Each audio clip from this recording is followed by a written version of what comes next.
Het is vandaag dag 4 van na de opdrachtverstrekking. En ik heb vanochtend eindelijk een idee gekregen.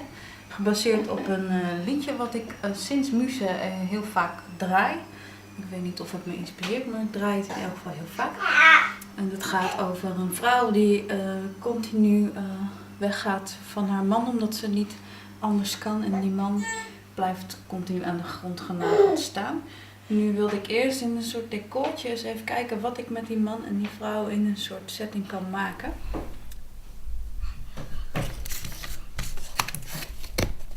Dag 5.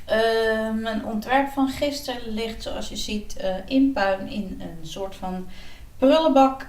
Ik ben er niet blij mee, ik vond het te simpel. Foto is wel oké, maar heel saai. Dus we gaan op zoek op dag 5 naar een nieuw idee. Geeft niks, nieuwe kansen, nieuwe ronde. Tot de volgende keer. Ik merk dat ik al een paar dagen en nu ook wakker lig met een idee om een groot zwart-wit werk te maken, maar geen foto en ook geen film, maar een schilderij van ongeveer 6 bij 2. Het idee gaat over een magische vogelshow. Er komt iets uit de printer, dat is mijn ontwerp, dat weer gebaseerd is op waar ik vannacht jullie over informeerde. Ik kan het laten zien.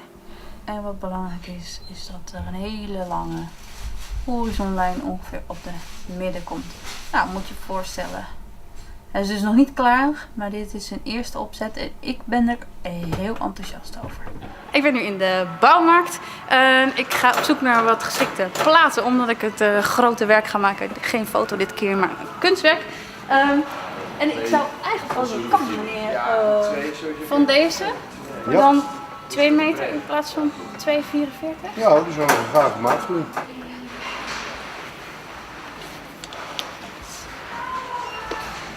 Klaar.